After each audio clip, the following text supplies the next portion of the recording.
तो सिंह राशि वालों दोस्तों, कुत्ते ने बताई है औरत की 4 गंदी आदतें कड़वी हैं, पर सच है दोस्तों, आज का वीडियो की जानकारी बहुत ही सुंदर है, इसीलिए वीडियो को लास्ट तक जरूर देखिएगा।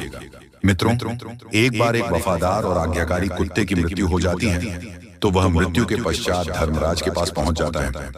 धर्मराज उस कुत्ते कहते हैं, हे श्वान, तुमने कुत्ते के शरीर में होते हुए भी कभी किसी को नहीं सताया, न कोई घिनौना हरकत किया, हमेशा अपने मालिक के वफादार और आज्ञाकारी बनकर रहे।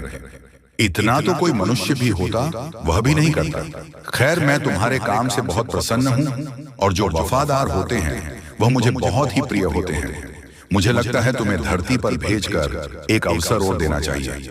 जाओ, इस बार तुम्हें मैं समस्त योनियों में सर्वश्रेष्ठ यानी मनुष्य बनाकर धरती पर भेज रहा हूं। जाओ और जाकर मनुष्य के रूप में पृथ्वी के सुख, ऐश्वर्य और आनंद को भोगो। धर्मराज के इतना कहने पर भी कुत्ते के चेहरे पर बिल्कुल भी खुशी नहीं आई।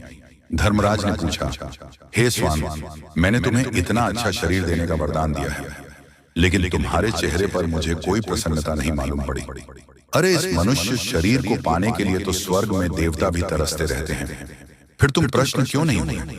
तब कुत्ता कहता है, प्रभु, मैं मानता हूं कि मनुष्य ने सबसे उत्तम योनि में जन्म लिया है, लेकिन जब से मैं मनुष्यों के कुकर्म देखे हैं, तब से इच्छा ही नहीं होती कि मैं मनुष्य बनूं। तब धर्मराज कहते हैं, हे स्वान, तुमने क्या देख लिया? मनुष्य में जो उनसे इतनी घृणा करने लगे हो। तब कुत्ता कहता है, प्रभु, यदि आप सुनोगे तो आप भी नफरत करने लग जाओगे। पृथ्वी तल पर अब मनुष्य रह ही नहीं गया है। वह अपनी सारी मर्यादाओं को, सारे कर्तव्यों को भूल गया है। वह भूल गया है कि मैं मनुष्य हूं, जिसे वेद में सर्वश्रेष्ठ दर्जा मिला है। और तो और वह अपना भोजन तक भी भूल गया है। वह अपना पहनावा तक भूल गया है कि मैं स्त्री हूं या पुरुष हूं। वह अपने माता पिता को भूल गया और न जाने क्या क्या भूल गया। सुनता हूं और देखता हूं तो ऐसा प्रतीत होता है जैसे पृथ्वी पर सबसे निंदनीय और घृणित योनि यही है। थोड़े बहुत लोग हैं भी, तो उनकी लोग चलने नहीं देते। उन्हें ढूंढ और पाखंडी समझा जाता है। मुझे तो नफरत सी हो गई है। हे प्रभु, आप मुझे कुछ भी करके, आप मुझे कुछ भी बनाकर धरती पर भेज दो। भले ही मुझे फिर से कुत्ता ही बना दो, लेकिन मनुष्य मत बनाना, क्योंकि मैंने मनुष्य को कुछ ऐसे खिलौने काम करते हुए देखा है जिन्हें देखकर मुझे लज्जा आती है और घृणा से मेरा सर फटा जाता है। तब धर्मराज पूछते हैं, यदि यह सच बात है तो हम भी ये जानना चाहते हैं कि तुमने मनुष्य को ऐसे कौन से काम करते देख लिया है जो बहुत ही गंदे हैं, जिसकी वजह से तुम्हें मनुष्य योनि से इतनी नफरत है। तब कुत्ता कहता है, हे प्रभु, यदि आप जानना चाहते हैं तो सुनिए। मैं अपनी आंखों देखी घटनाएं आपको सुनाता हूं। पहली घटना यह है कि मनुष्य की नीयत खराब बहुत जल्दी हो जाती है। वह कभी अपने धर्म पर स्थिर नहीं रह पाता। कभी कोई अच्छी वस्तु अगर दिखाई दी, या कभी कोई सुंदर स्त्री दिख गई, या कोई धन पैसा दिख गई, तो फौरन उसकी नीयत खराब हो जाती है। इस संबंध में मैं आपको एक एक कहानी सुनाता हूँ। किसी नगर में एक सेठ के घर एक कन्या पैदा हुई। कन्या बड़ी ही रूपवती थी। धीरे धीरे जब वह बड़ी होने लगी तो उसका रूप और यौवन में और भी निखार आने लगा। धीरे धीरे कन्या युवा अवस्था को प्राप्त हुई। तब एक दिन सेठ के मन में ख्याल आता है कि मैं अपनी बेटी का विवाह करूं, और विवाह किसी राजा महाराजा से करना चाहिए।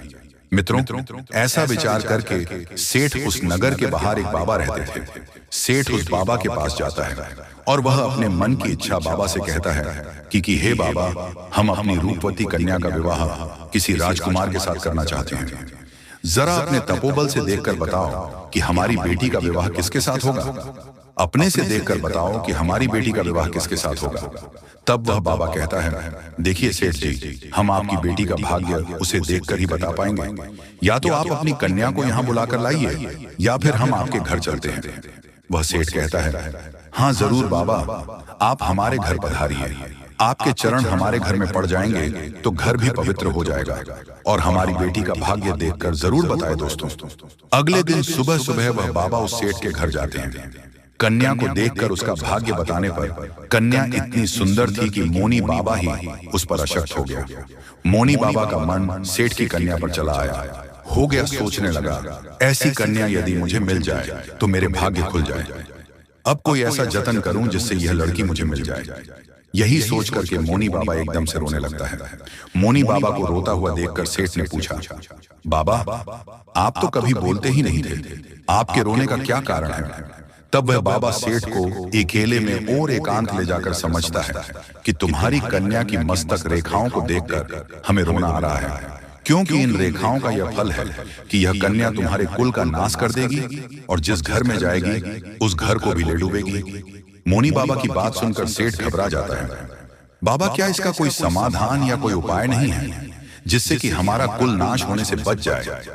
तब मोनी बाबा कहता है, इसका एक ही उपाय है, तुम अपनी कन्या को एक संदूक में बंद करके उस पर एक दिया जलाकर रख दो और संध्या समय उसे नदी में बहा दो, तब तो तुम बच जाओगे, वरना थोड़े ही दिनों में तुम्हारा घर बर्बाद हो जाएगा, तुम कंगाल हो जाओगे। मित्रों, ऐसी बात बताकर मोनी बाबा तो अपने ठिकाने की ओर चल जाता है। इसलिए उसने संदूक को कमरे के अंदर रखवा दिया और चेलाओं से कहकर बाहर से कुंडी लगवा दी और कहा, सुनो, इस कमरे से चाहे कितना ही शोर आए, चाहे मैं दरवाजा खोलने के लिए कहूं, चाहे कोई हो, लेकिन तुम बाहर से कुंडी मत खोलना।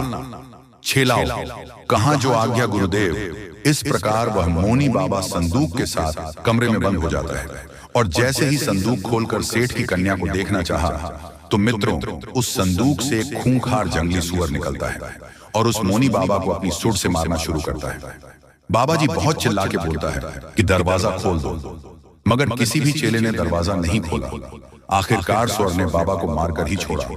जब शोरगुल बिल्कुल शांत हो गया तो चेला ने दरवाजा खोलकर देखा तो अंदर गुरु मृत अवस्था में पड़े हुए थे और कमरे के अंदर से खूंखार सुअर निकलकर भाग गया। उनका पूरा शरीर लहूलुहान था। मोनी बाबा को अपने कुकर्म की सजा मिल चुकी थी। उस सेठ ने कितना भरोसा करके उसे बाबा से पूछा था, लेकिन उस सेठ के साथ बाबा ने कितना बुरा किया। इसीलिए मेरी इच्छाएं मानव शरीर में जाने की बिल्कुल भी इच्छा नहीं है। तो दोस्तों, अगर आप सभी को कहानी अच्छी लगी हो तो वीडियो को लाइक करेगा और चैनल को भी सब्सक्राइब करेगा। अगर आप हमारे चैनल पर पहली बार आए हैं तो नोटिफिकेशन को ऑन कर लेना ताकि आपको रोजाना लेटेस्ट वीडियो मिलते रहेंगे।